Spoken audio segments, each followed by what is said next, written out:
What's up, y'all? So, it's going to be quite a bit different this week. Reason for that being is because obviously this is done. No, it's not regged yet. It has to do with another car that they keep trying to charge me for that I do not own anymore.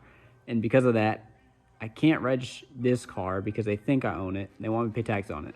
But I dealt with this last year, and I'm not going to pay again. So, I have to go harass my town hall so that they can fix that situation again, so that I can register this car without the DMV being mad that I have taxes out when I don't own a car anymore.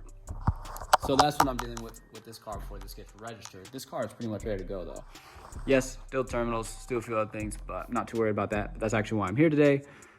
This car, I might try other wheels on. It's not going to be anything special. I'm not going to film it because this car is not that special, and this car is heightened and everything like that. But I have some other wheels that have tires on them from this car, and they may fit over those brakes, so I do have to try that. But the reason I said that today's going to be quite a bit different is because, like I said, there's no more work for the car. So I'm going to try a vlog style today and just kind of show you guys what's going on, what I'm doing, and try a few different things. I also wanted to talk about maybe doing podcast type stuff, maybe talking type stuff, talk more about the cars that I like other than just this car, as well as what inspired this car to be built this way, because it's not really normal with the whole staggered thing, and there's a few other things, and it's really aggressive with the offset and particularly high up, but I could get into that. I don't know, I need some more feedback from you guys. I haven't been getting feedback. All I've been getting feedback for is views and things like that. You guys seem to like all the stuff that I'm doing with the building content, but obviously there's only so much before the car is just done and there's nothing else I can do to it other than driving it. I know we're excited to see that, but I'm trying to do this legally. I ain't trying to be crazy and go drive it with a license plate that doesn't belong to this car. I don't want any issues. I just want to keep it simple. So yes, that's out of the question. Although something else that we can get into that I do want to talk about this, but more importantly, obviously we're more interested in the 2JZ because you guys are probably here for the Lexus. I do want to get into this, so this should be coming in the following weeks. I was going to do it this week, start it, but honestly it's just gonna be a mess. I want to get this car out of there before I do anything. This car is staying here. This car is just here for other purposes. Don't worry about that. This car I'm driving. So yes, we will get into this. I want to compression test it. I'm gonna show you guys taking off all the accessories and stuff like that. I have to put the flywheel and the starter back on to get that going, and I will film that whole process and explain everything that's going on. That's the automatic trans. That thing's still gotta go. I gotta take it apart. I got annoyed because I cut myself on it last week. It was way worse than this. I don't know if YouTube cares that I show a cut, but whatever. This is a Subaru motor. This is not my motor. That's the automatic transmission for this car. I want to get my friend Carlito. I know you guys have seen him and I've mentioned him before and he's been in the videos. I want to get him to take this apart on film. I don't know if he will. I'm going to try, but this is a Subaru motor. I have an old Legacy, I want to say like the 2009, maybe earlier era. And it's just NA. It's nothing crazy, no turbo or nothing like that. Super simple, 2.5 single overhead cam. So there's a lot going on in here. I want to involve you guys more. So I'm trying, and then I need more feedback, things like that. We're getting views. Like I said, the views are going up. You guys seem to be liking the chatting and the content and things that I'm showing you, you know, the revving, different things like that. I might turn this car on today so you guys might be able to hear it because I want to figure out why it's loping. I think it also might have to do with some of the vacuum stuff. I think there might be too much vacuum on the brake booster, which also may tell me whether or not the brakes need a vacuum line or not. Because technically they don't, but I don't know if I want to run them or not. So I guess without further ado, let me get into cleaning this mess so I can get that paperwork scanned and get that sent over to my town hall and get them to stop sending me bills for a car that I don't own. And also let me get into possibly turning this on. I do have to crack the hood so I can plug the brakes. One other thing I forgot to mention, guys. This is the new merch. You know, I got a promo it, all that good stuff. MidnightOctane.co if you guys want to buy. That's it. Unfortunately, it seems like these are going. The other ones seem to work on the last car. Maybe I'll get new ones. I don't really care that bad. Just keep putting this in here like a stand, but I have my golf club. And it holds up the hood. So what I was talking about last week, that I broke the terminals. This terminal right here finally snapped. It was just rusty, and then I was tightening it to try to get it to be tight around the post and it snapped off. This one was already crunchy. I already had this other thing in there to try to make it tighter. It was on its way out. So I got to do some choppy over here. And then I have to also relink this starter wire to the new one that I make. And yes, put that in so that I can have new posts so that those won't come off anymore. The brake booster piece that I was talking about is right here. Excuse me, this is the loop. That's the brake booster line. So this is the line right here. This goes to the intake. Basically what that does is it vacuums and it creates air pressure so that it can give me more pressure in the car to allow me to push the pedal a lot easier.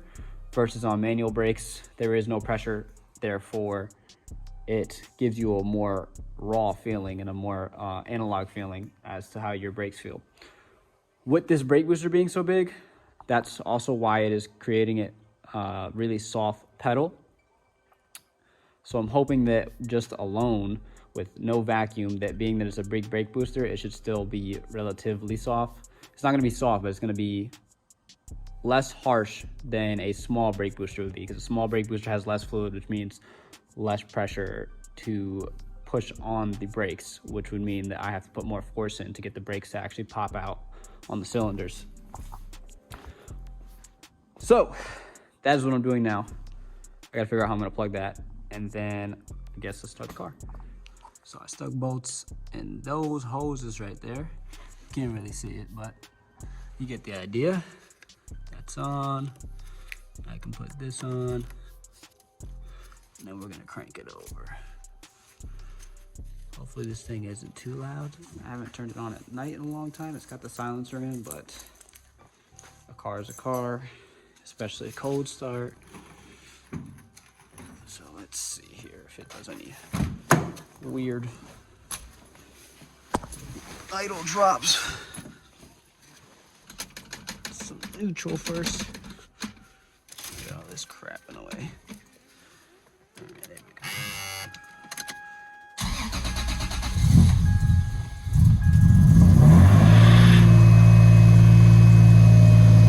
Oh, she seems happier. Oh, and the pedal feels real stiff now. Yeah, I think I like this much better.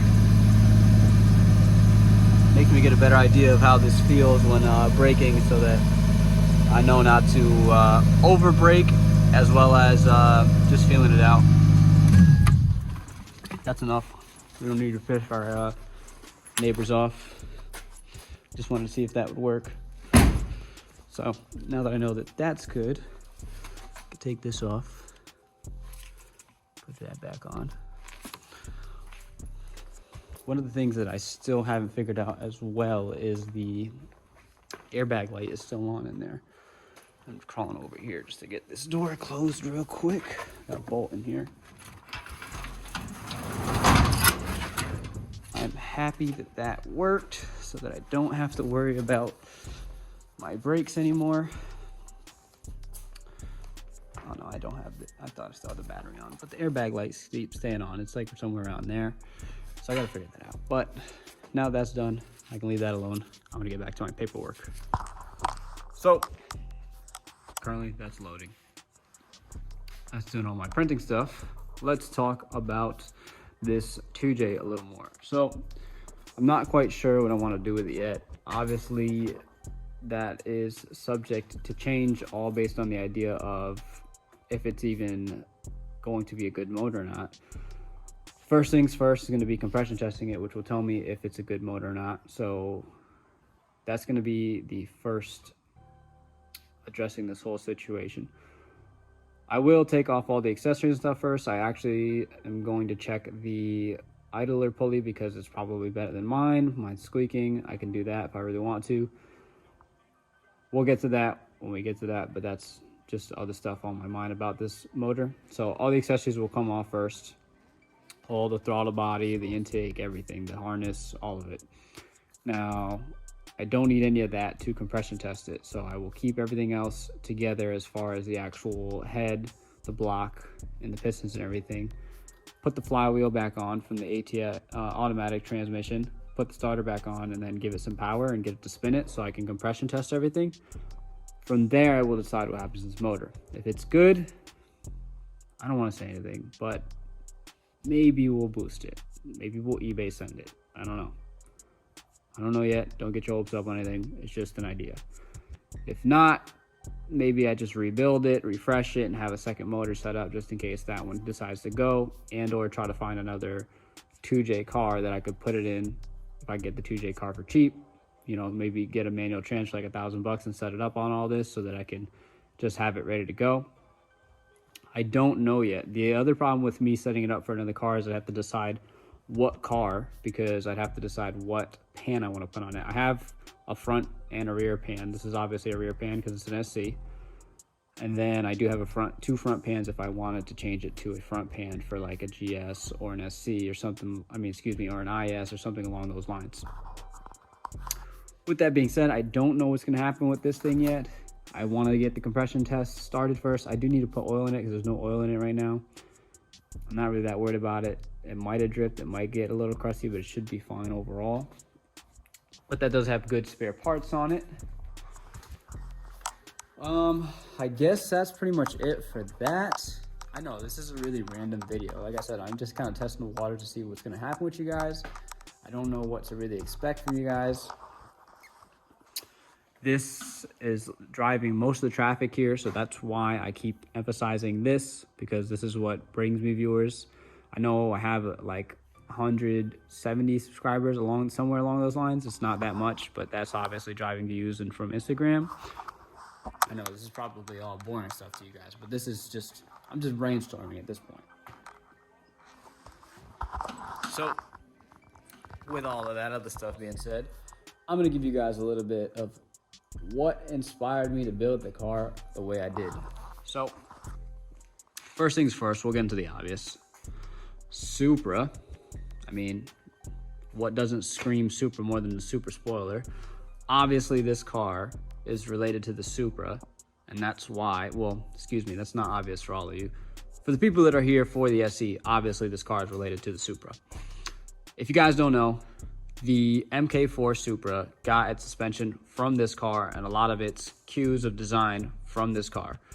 Now, a lot of people don't know if it was vice versa or the other way around, but it was definitely this car gave the Supra its suspension and all that other stuff.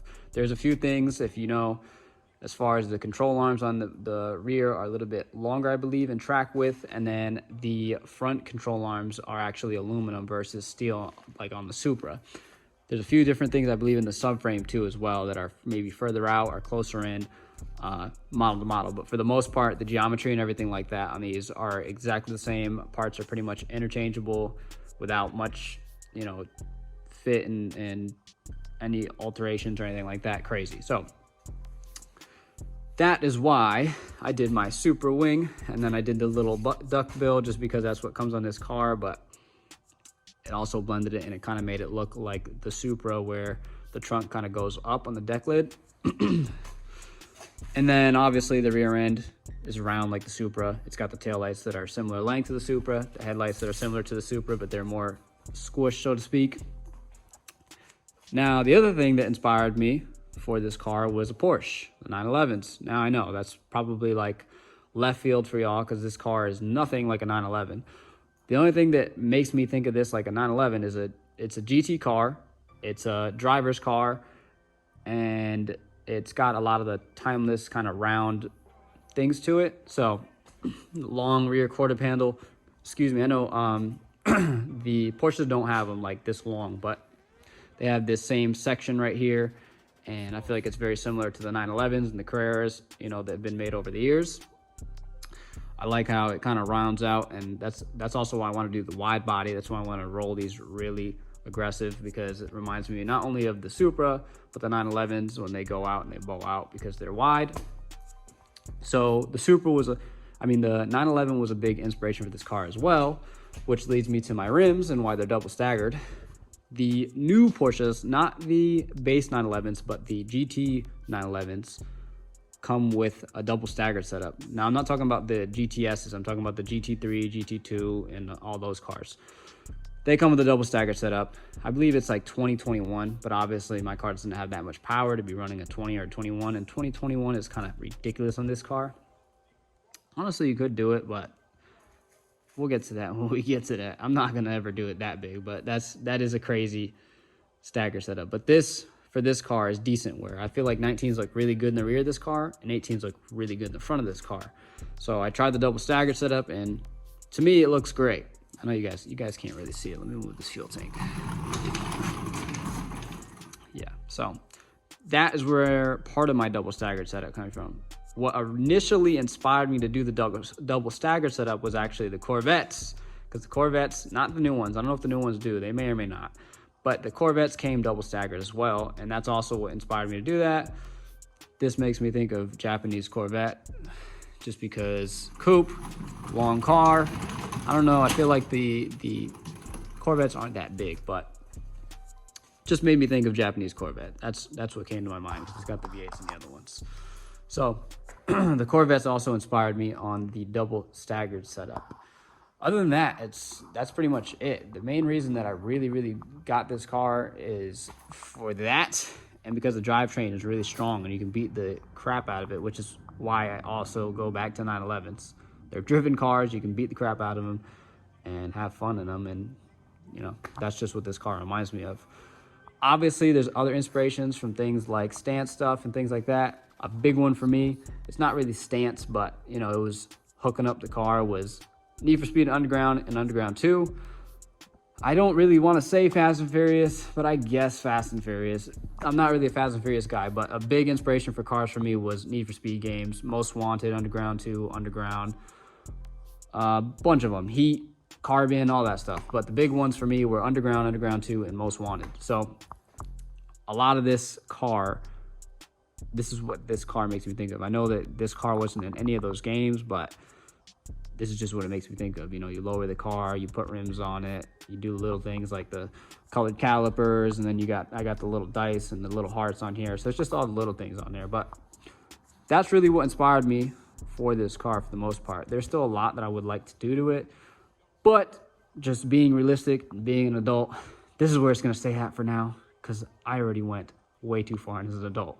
But I hope you guys are enjoying, and yeah, I'm going to continue on to the next thing. All right, so I know I'm walking and talking. Oh, I'm kind of fidgeting here. It's because I am cold, so I'm just trying to stay warm, keep moving. But all of the inspiration talk leads me into my next segment, which is podcast stuff. So I don't know if I necessarily want to do podcast stuff, because I don't want to sit here and film an hour of stuff. Then I have to set up a thing. I got to set up a mic. Sorry, I thought I heard something in my lot. So I don't know if I necessarily want to do a podcast. Maybe I'll do shorts on Instagram, or maybe I'll do short videos on here. Maybe it doesn't have to be a whole hour. Maybe it could be 10, 15 minutes, me talking about different cars and things like that. I obviously really like Porsches. I obviously like 911s. A lot of the stuff that I like is driven stuff. There are a few things that I like as far as stance, but when I think of stance, I don't think of like crazy camber, like 7 degrees and, you know, wheels poking out, can't drive the car. I'm thinking of cars that you can drive that look really good, and you can still yeet and skeet in them, but it's not the best maximum grip for the car that you're trying to be competitive. It just happens to be a stance car that can also get down a little bit. So yes, there's a lot of people that I watch, like Woishin's Garage. I don't know if I'm butchering that or not, but obviously we all watch Larry Chen. There's also, who is it? There's another guy in, I don't know if he's in Hong Kong or Japan, but he films a lot of Japanese cars specifically, is Maiming Photography. I'm probably butchering all these names again, I apologize. Harnett Media, you guys might know that guy. He does a lot of Porsche and Japanese stuff. A lot of stuff like that. So that's a lot of like where I like cars, like the things that I like. I do like some BMW stuff. I'm mainly into, as far as that stuff goes, is like the race spec and inline six, obviously, you know, the new Supra, the B58, all that stuff. I don't know what you guys are or aren't interested in, or if you even want to hear me talk about all that stuff, if you guys necessarily don't already know or do know and want to hear my opinion on it. So with that being said, I guess that's pretty much it for this video. I know this is all over the place. I know it's crazy, it's different, it's weird. Oh, that was another question. One more thing. I don't know if you guys want to see more B-roll as well. I do obviously want to do more B-roll. I'm a photography person. I like film. I like stuff like that. So with all of that information now, if you can, drop a comment. That's the biggest part of this. I know a lot of you guys aren't, but it just is what it is. I got to do what I got to do to try to get you guys to talk and try to see what I can get out of you guys. But again, I'm out of here. I hope you guys at least enjoyed a little bit of what was going on, this little vlog, this craziness that I call in a video this week. Enjoy.